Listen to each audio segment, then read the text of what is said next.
자리에 앉으셔서 하나님의 말씀을 보겠습니다.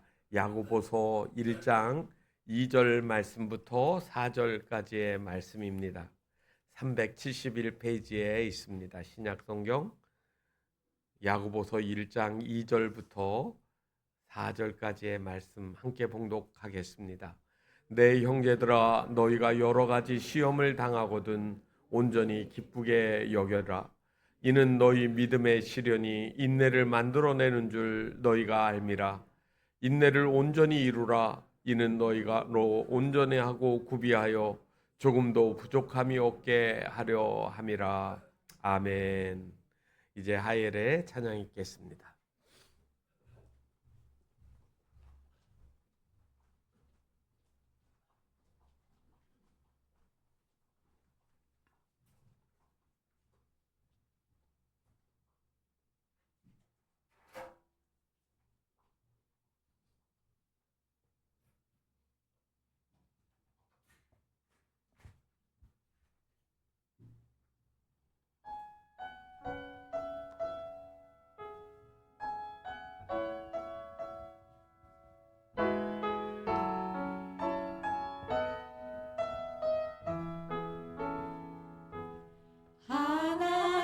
하나님은 너를 지키시는 자, 너의 우편에 그늘 되시니 낮의 해와 밤의 달도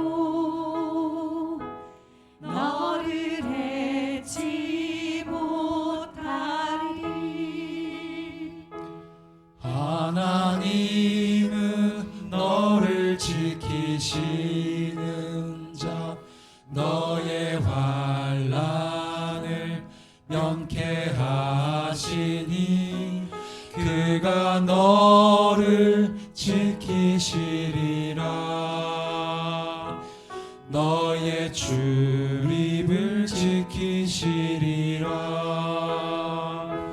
눈을 들어 산을 보아라. 너의 도움 어디서 오나. 천지 지으신 너를 만드신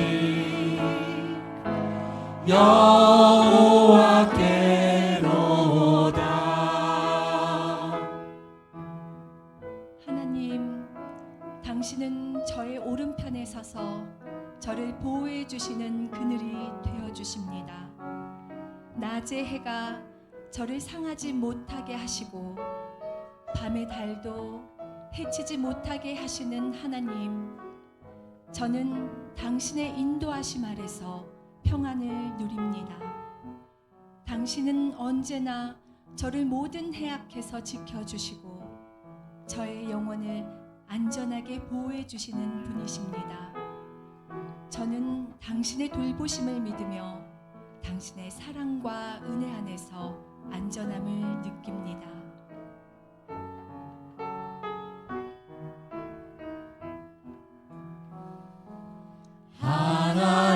하나님은 너를 지키시는 자, 너의 우편에 그늘 되시니 낮의 해와 밤의 달도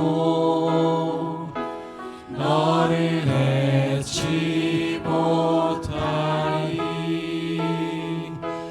하나님은 너를 지키시는 자, 너의 환난을 면케하시니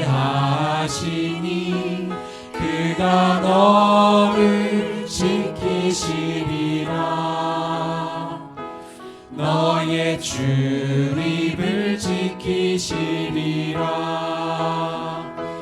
눈을 들어 산을 보아라.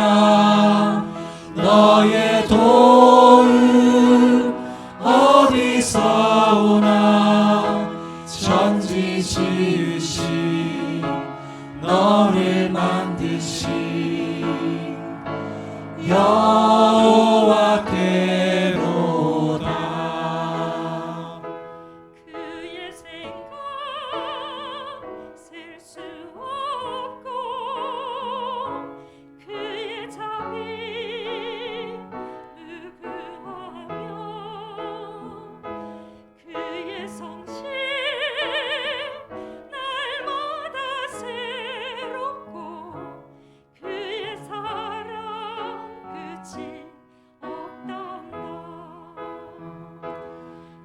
그의 생각 셀 수 없고 그의 자비 무궁하며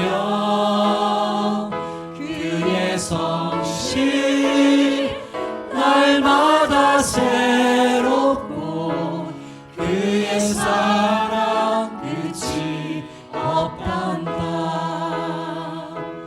그의 사랑 끝이 없단다.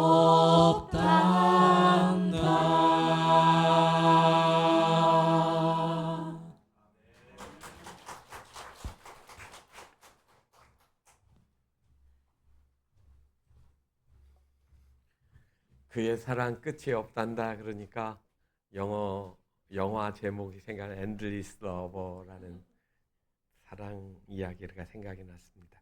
하나님이 우리 그렇게 사랑하신 줄 깨닫고 믿음으로 사시길 바랍니다.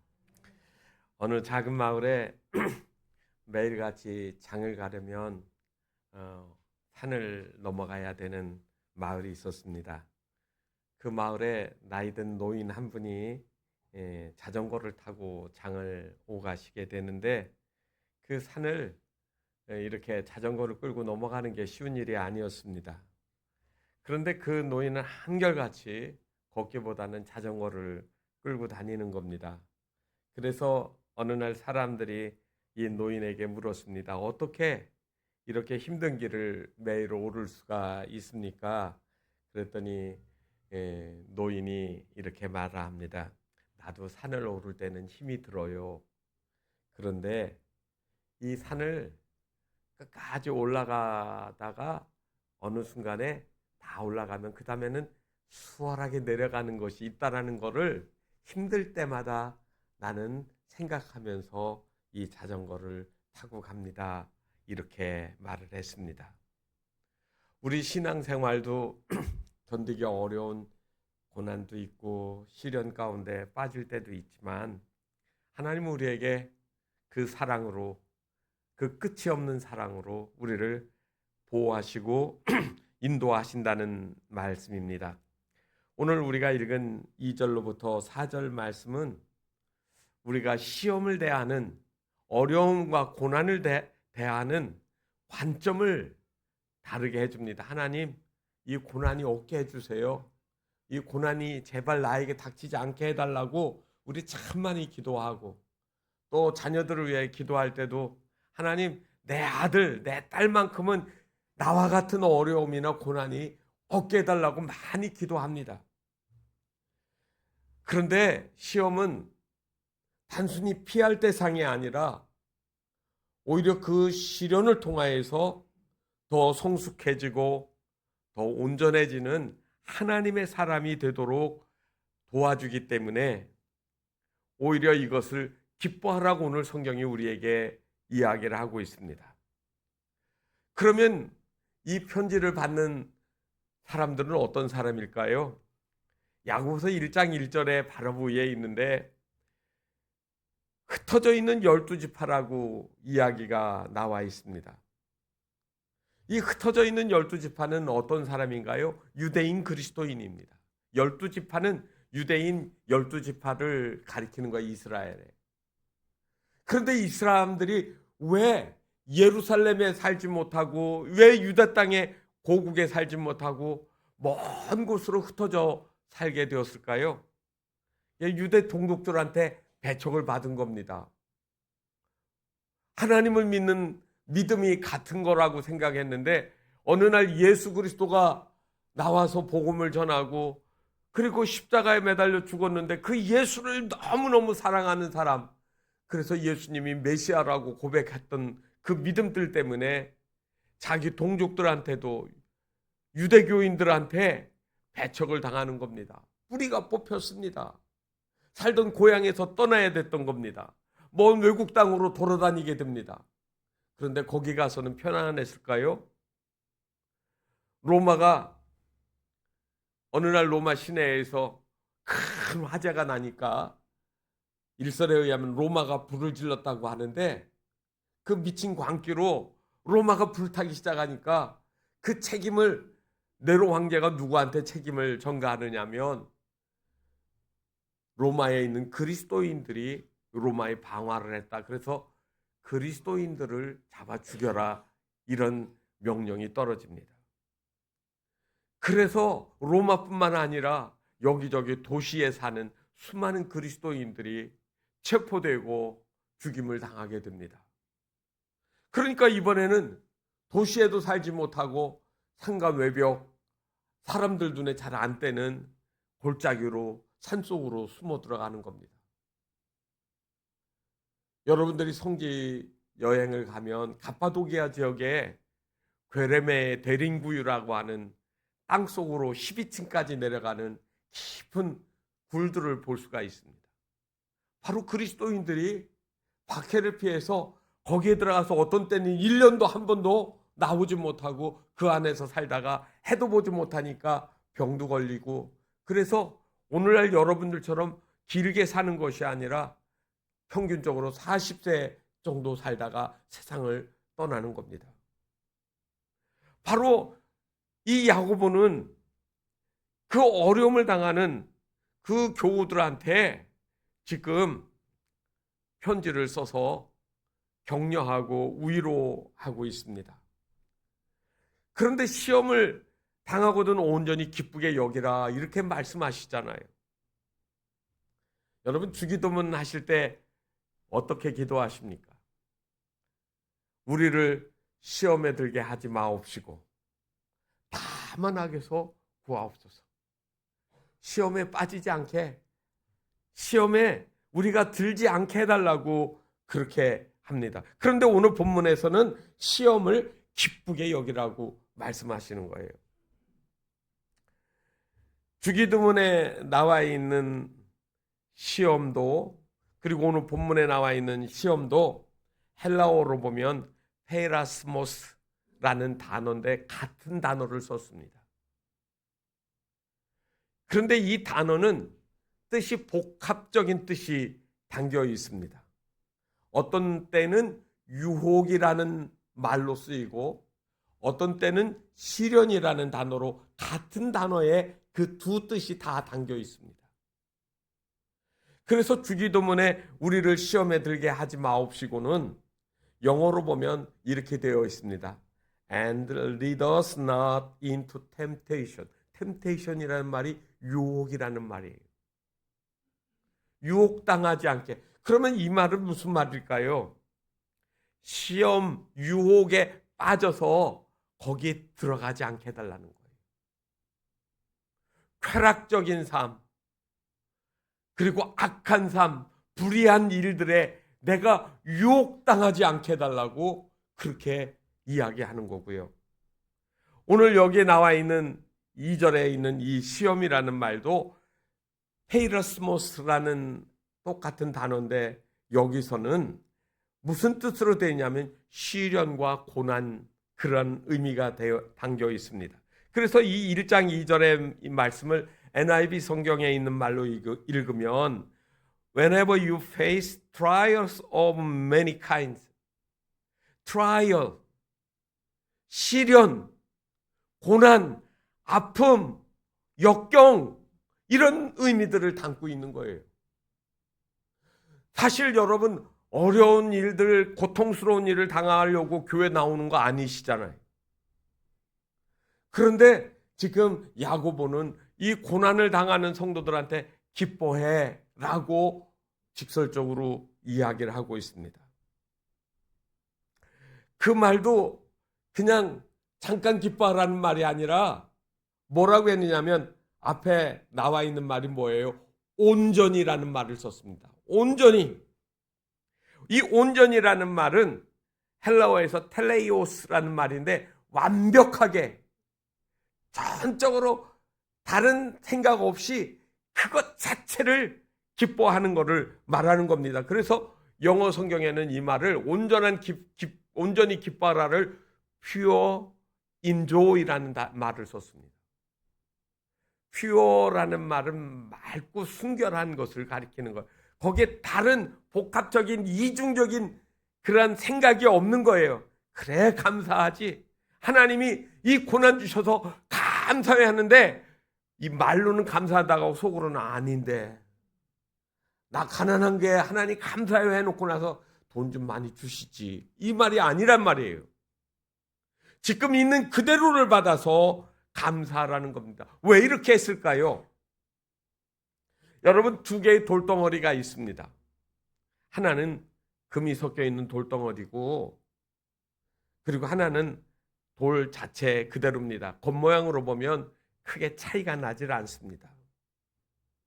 그런데 이 둘의 차이를 아는 방법은 뭐냐면, 아주 뜨거운 불 속 용광로에다가 넣어보면 차이를 알 수가 있습니다.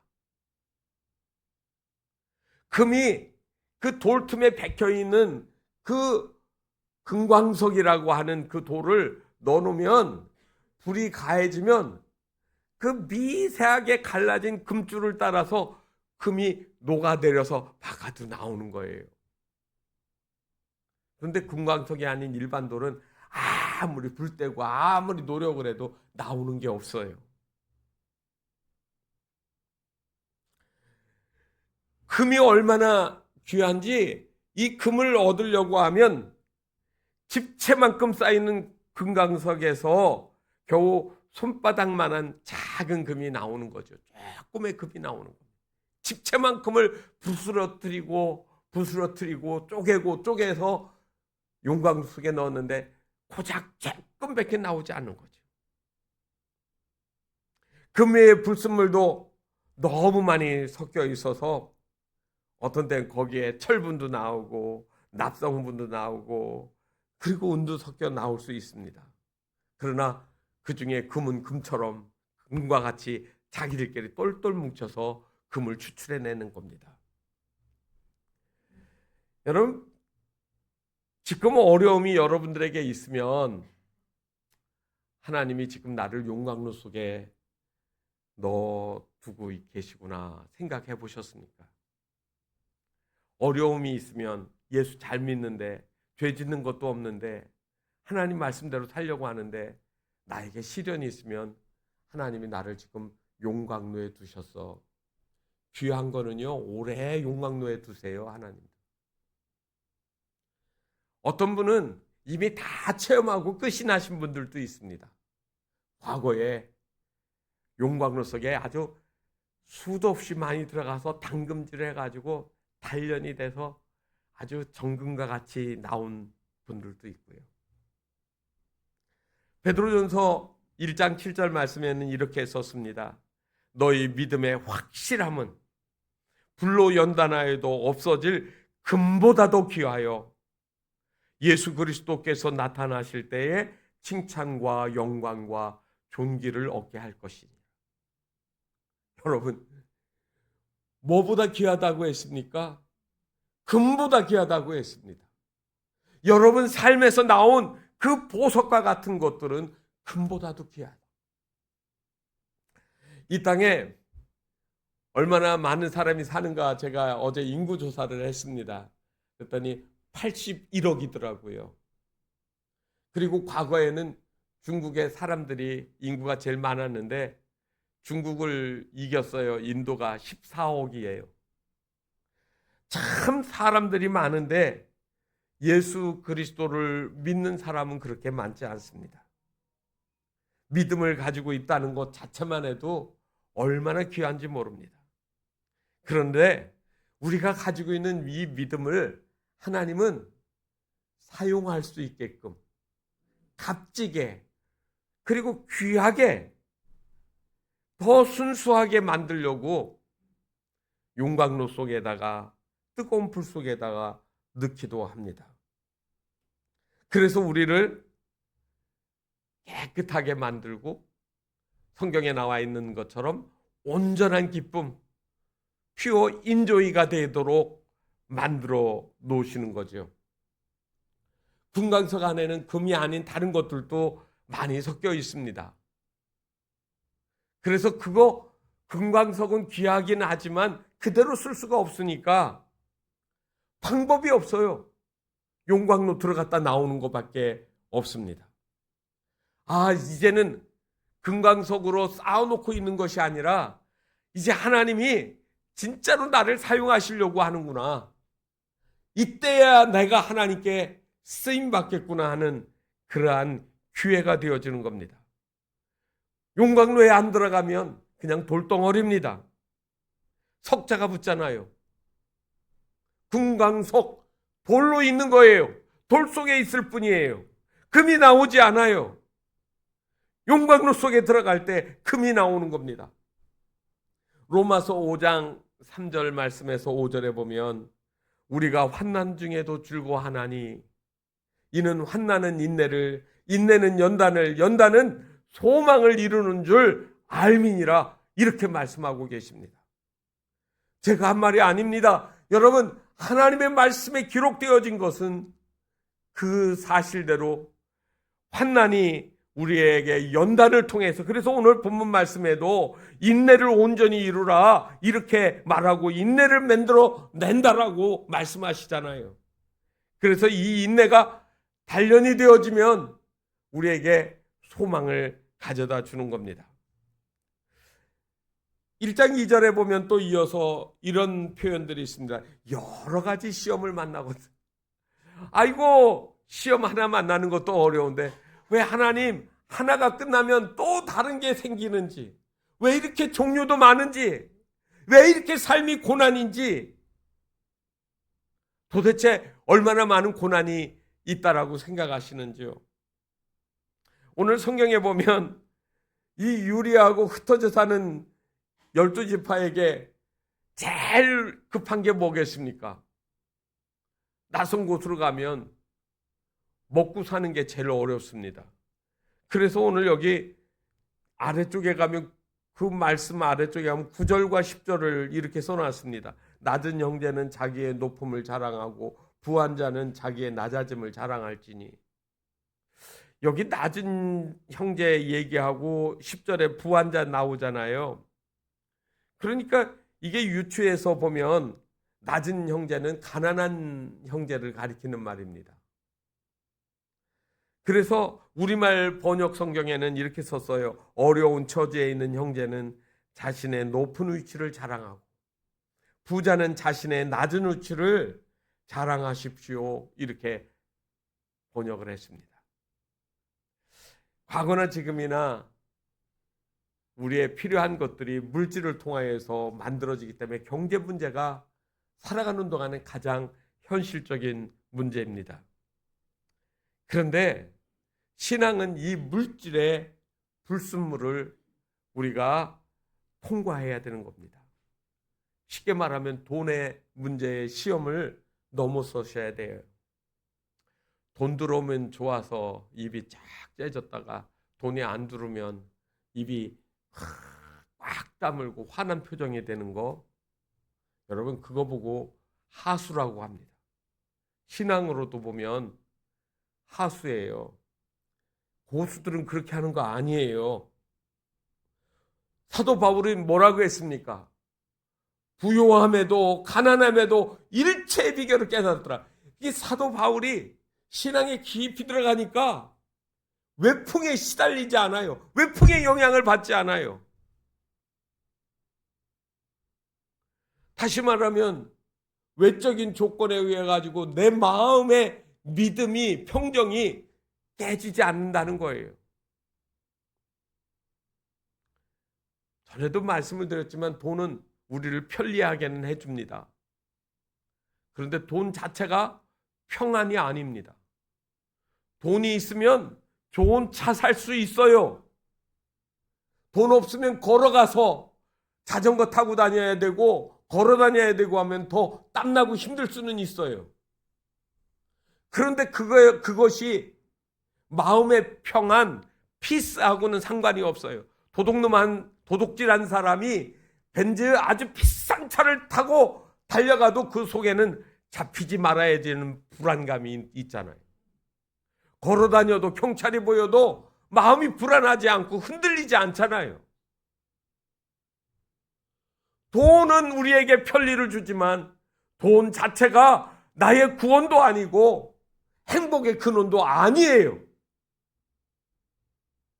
그런데 많은 사람들이 돈이 마치 하나님이 주시는 전부인 것처럼, 하나님이 복 주신다고 하면 현금으로 환산해가지고 계산을 하려고 한다. 그러면 가난한 사람은 천국 못 가겠네요. 그래서 가난할 때 우리는 하나님을 또 다른 각도로 만나게 됩니다. 오늘 성경에 있는 말로 하면 돈이 없어도 기죽지 말라는 얘기입니다. 돈이 없어도 열등감에 빠지지 말라는 겁니다. 돈이 많은 부자를 부러워하며 그렇게 살지 않습니다. 돈이 많은 사람은요, 옷 허름하게 입고 다녀도요, 아무렇지도 않아요. 근데 돈 없는 사람은 멸시당하지 않으려고 옷을 챙겨 입고 아무리 꾸며도 속에서 내 안에 오는 두려움을 극복하지 못하게 되어지는 겁니다. 그런데 신앙을 가지면서 소막이나 궁궐이나 내 주 예수 모신 곳이 그 어디나 하늘나라, 그래, 하늘나라에 하나님이 나를 위해 예비하신 보배로운 성이 있어. 이 믿음을 가지게 되어지면 땅에서의 것들은 많고 적음의 문제가 아닌 거예요. 그러면 부자들은 다 행복할까요? 돈이 많다 보니까 사람들이 좀 건방져지는 수가 있습니다. 돈 없는 사람 무시합니다. 옷이 안 좋으면 유명 모델 그 브랜드가 아니면 저놈 가난한 사람, 나는 저 사람과 같이 안 살아. 이렇게 될까요? 그러면 그거는 돈이 그에게 불행입니다. 돈이 많다 보니까 가난할 때 또 하나님 간절히 찾고 기도하던 건 사람이 이제는 기도가 식어지고 간절함이 없어졌어요. 하나님보다 돈이 움직이는 대로 그저 거기를 주의를 모르고 따라다녀요. 그래서 돈이 재앙이 되어주는 경우가 있지 않습니까? 야고보서 1장 우리 말씀 오늘 4절까지 읽었는데 5절에 이렇게 썼습니다. 그래서 너희 중에 누구든지 지혜가 부족하거든 모든 사람에게 후히 주시고 꾸짖지 아니하시는 하나님께 구하라. 그리하면 주시리라. 참 야고보도 그 말씀하는 것이 지금 흩어져 가지고 궁핍한데 기도하래요. 기도. 후히 주시고 꾸짖지 아니하시는 하나님께 구하라. 그럼 하나님이 주실 것이다. 하나님이 공급해 주신다라는 말씀을 하고 있습니다. 여기에서 구하는 지혜, 하나님을 의지하고 신뢰하는 믿음의 지혜들을 우리에게 말씀하고 있는 겁니다. 돈을 우상으로 섬기지 말고 하나님을 섬기기에 어려울 때마다 기도하는 겁니다. 그래서 돈이라고 하는 말을 돈 자체로 두지 말고 지위, 건강, 삶의 모든 것들이 이 속에 다 바꿔서 담아놓을 수가 있습니다. 질병 때문에 어려움을 당하면 질병을 놓고 하나님께 구하라. 하나님이 고쳐주시리라. 사람들 때문에 인간관계가 복잡하고 그리고 해결되지 않아. 하나님께 지혜를 구하고 구하라. 하나님이 화평케 해주시리라. 오해를 받고 억울한 환경에 처해도 그거 가지고 혼자 속 끓이지 말고 하나님 찾아서 하나님, 제가 이런 억울한 일을 당했어요. 제가 이런 것 때문에 속상해요. 며느리 때문에, 시어머니 때문에 제가 아주 그냥 못 살겠어요. 하나님께 좀 구해보세요. 그러면 그때 깨닫게 해주세요. 문제가 며느리한테 있는 게 아니라 시어머니 너에게 있다. 며느리야, 시어머니 때문이 아니라 내 안에 내 문제 때문에 이게 문제가 되어진 거다. 하나님 깨닫게 해주세요. 그래서 욥은 문제가 있을 때 하나님께 나갔습니다. 욥기 13장 15절 말씀해 보면 제가 우리말 성경으로 읽겠습니다. 그분이 나를 죽이신다 해도 나는 그분을 신뢰할 것이네. 그러나 그분 앞에서 내 사정을 밝힐 것이네. 여러분, 하나님 신뢰해요. 그렇지만 신뢰하기 때문에 아무 것도 안 하는 게 아니라, 지금 여러분 욥의 상황을, 성경을 아시는 분들은 알잖아요. 자녀들 한순간에 다 죽어버리고 재산 다 날아가고, 그리고 자기 몸 막 썩을 대로 썩어서 아내까지도 그냥 떠나가 버리고 지금 죽을 지경이에요. 그런데 나는 하나님 신뢰해. 그리고 지금 내가 다 이해 못하는 거 하나님께 기도할 거야. 그러면서 욥의 믿음은 시험을 통해 용광로처럼 단련되어 나갔던 겁니다. 여러분, 삼손을 넘어뜨린 힘이 어디 있습니까? 삼손은요, 정말로 힘이 센 사람, 장수예요. 그런데 삼손의 그 힘을 넘어뜨린 거는 가냘픈 여인 드릴라예요. 그리고 그 드릴라 뒤에는 블레셋이라는 사람들이 있는데, 블레셋 뒤에는 뭐가 있을까요? 사탄이 있습니다. 한 여자에게 삼손의 힘이 무너졌어요. 힘 자랑하지 마세요. 잘난 척 하지 마시라고요.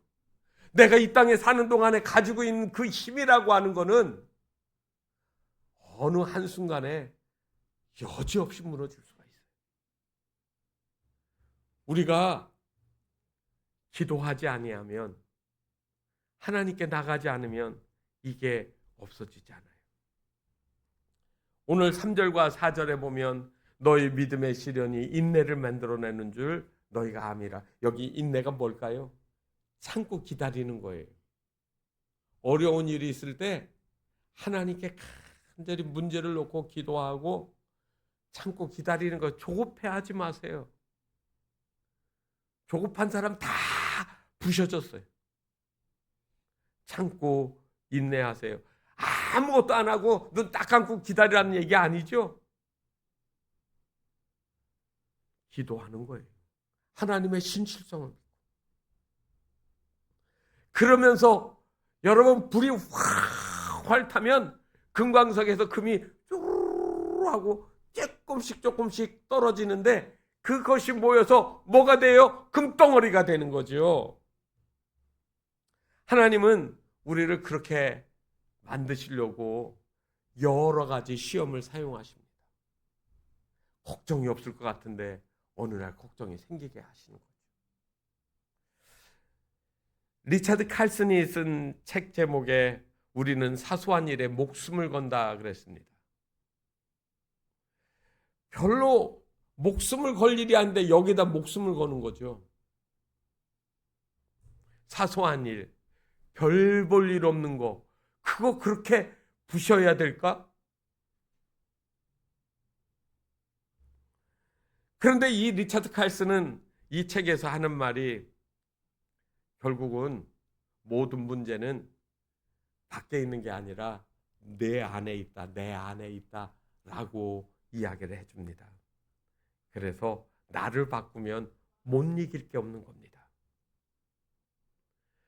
자신의 문제를 감추고 아무리 화려하게 꾸민들 속이 썩어 들어가는 거는 아무런 문제가, 방법이 없지 않습니까? 여러분 아시는 것처럼 아람의 군대장관 나아만, 군대장관이면 국방장관, 전투에서 최고위 장군, 요즘으로 말하면 별 4개를 다루고, 그의 말 안 하면 수십만 군대가 척척척척 움직이는 그 부대의 지휘관이에요. 그런데 그 화려한 군복 속에는 지금 문둥병, 나병이 걸려서 썩어 들어가고 있습니다. 그런데 나만이 병 고치는 방법이 뭘까요? 성경에 보니까 엘리사가 요단강물에 들어가서 7번 씻으면 낫는다고 했습니다.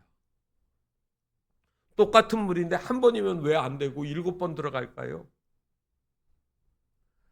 이거를 쉬운 말로, 다른 말로 하면 당금질이라고 하는 겁니다. 넣었다 뺐다 넣었다 뺐다 넣었다 뺐다 6번 해도 낫지 않던 병이 마지막 7번째 들어갔다 나왔더니 여전하여 어린아이 3살과 같이 되었더라. 여러분, 우리 인생을 하나님이 아이 됐어요 이제 그만할래요가 아니라 하나님이 만드실 때까지 저를 당금질해 주세요, 저를 고쳐주세요, 저를 변화시켜 주세요 라고 이야기를 하는 겁니다. 몇 번 들어가시겠습니까? 7번 아니라 70번이라도 들어가셔야 되고 700번이라도 들어가시는 거예요. 깨끗하게 나를 만들면 그때 하나님이 정금과 같이 사용하시는 겁니다. 보석 가운데 최고의 보석으로 비싼 것이 다이아몬드잖아요. 금강석.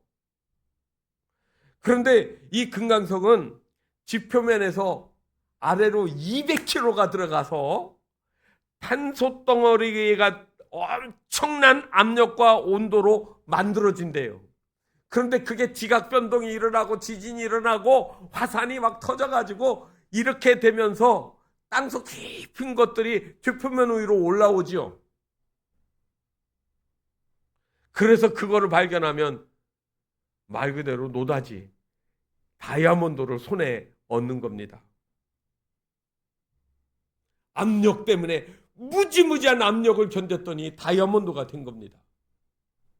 그런데 이 다이아몬드하고 똑같은 게 있어요. 그게 화학기호로는 C, 탄소라고 써질 겁니다. 그런데 낮은 온도와 낮은 압력으로 만들어진 것이 뭐냐면 흑연, 연필심도 이 흑연이잖아요. 그렇게 만들어지는 겁니다.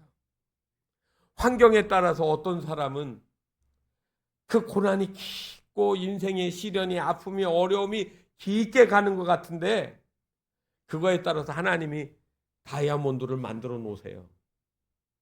어떤 사람은 그냥 흑연으로 쓰셔서 연필심에다가 샤프 펜슬에다가 넣어가지고 그냥 쓸 때마다 닳고 부러지고 그냥 그러다가 버려지는 소모품이 되기도 해요.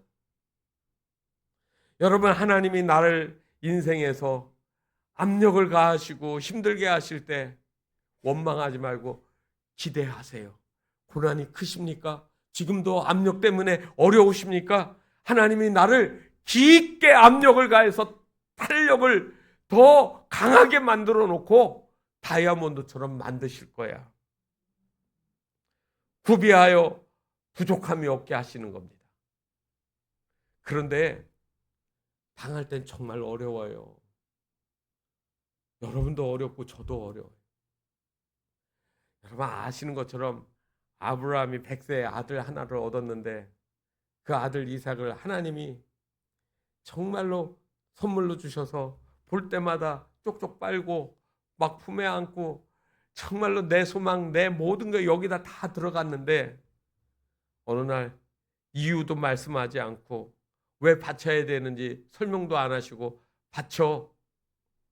그것도 모리아 한 산으로 자기 사는 곳에서 부엘세바에서 거기까지 사흘길을 걸어가야 돼요. 종자를 데리고 그리고 나무찜을 지워가지고 아들을 데리고 사흘 동안 가서 거기서 바치라는 거예요. 여러분, 그 말을 들었을 때 아브라함에게 느껴지는 압박감이 어느 정도라고 생각하십니까? 여러분, 그때는요, 네 재산 바쳐라가 쉽지 아들 바쳐는 말이 안 되는 얘기예요. 압박감이에요. 누르시는 거예요. 하나님이 꽉 숨도 못 쉬게 누르고 계세요. 차라리 내가 죽는 게 낫지 왜 내 아들을. 그래도 아브라함은 하나님 말씀에 그 압박감 막 그냥 견딜 수 없는 막 무게감을 느끼면서 아들을 데리고 종자들을 데리고 가서 마지막에 이제 아들에게 짐을 주어가지고 모리아 산으로 올라가서 아들을 결박해놓고 단 위에 넣어놓고 칼을 드는데 하나님이 멈춰라, 아브라함아 멈춰라, 스톱, 스톱. 하나님과 급하게 외치시는 거예요. 내가 이제야 내가 하나님 경외하는 줄 알겠구나. 그러면서 깨닫는 게 뭔지 아세요? 아, 이게 시험이었구나. 여러분, 이 시험은 테스트예요. 템테이션이 아니고 테스트 하신 거예요. 아브라함을 믿음을 한번 당금질해 보신 거예요.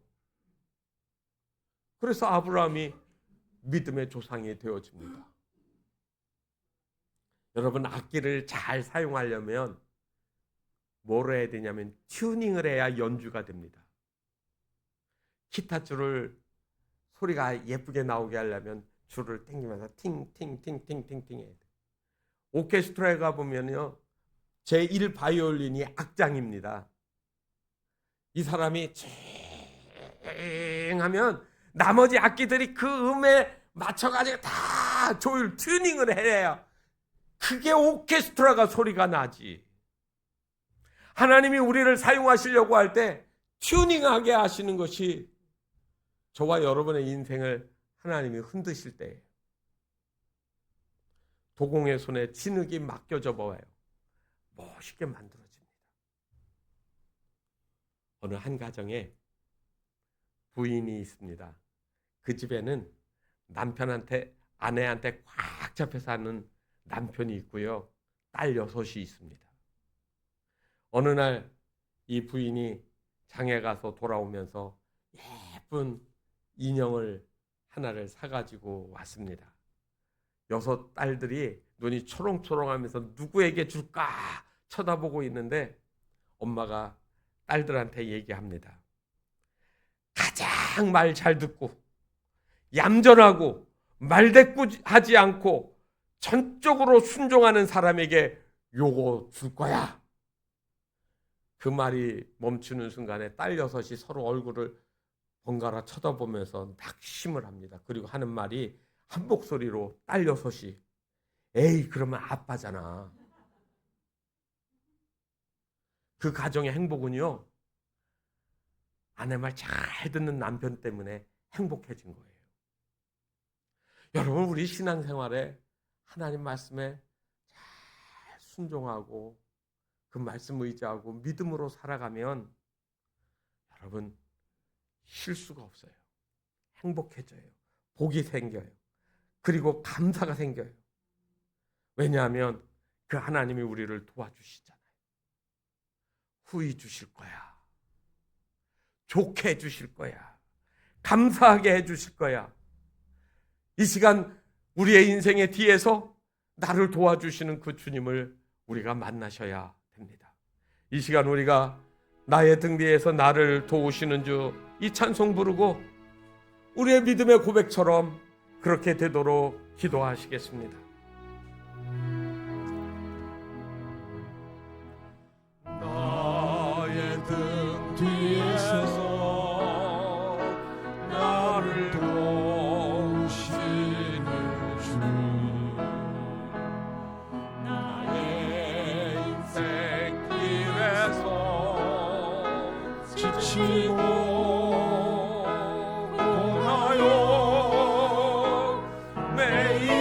매일처럼 주저앉고 싶을 때 나를 밀어주시네. 일어나 걸어라, 내가 새 힘을 주리니. 일어나 너 걸어라, 내 너를 도우리. 나의 등 뒤에서 나의 등 뒤에서 나를 도우시는 주, 험한 이 길을 갈 때 보이지 않아도 지치고 고나여 넘어질 때면 다가와 손 내미시네. 일어나 걸어라, 내가 새 힘을 주리니. 일어나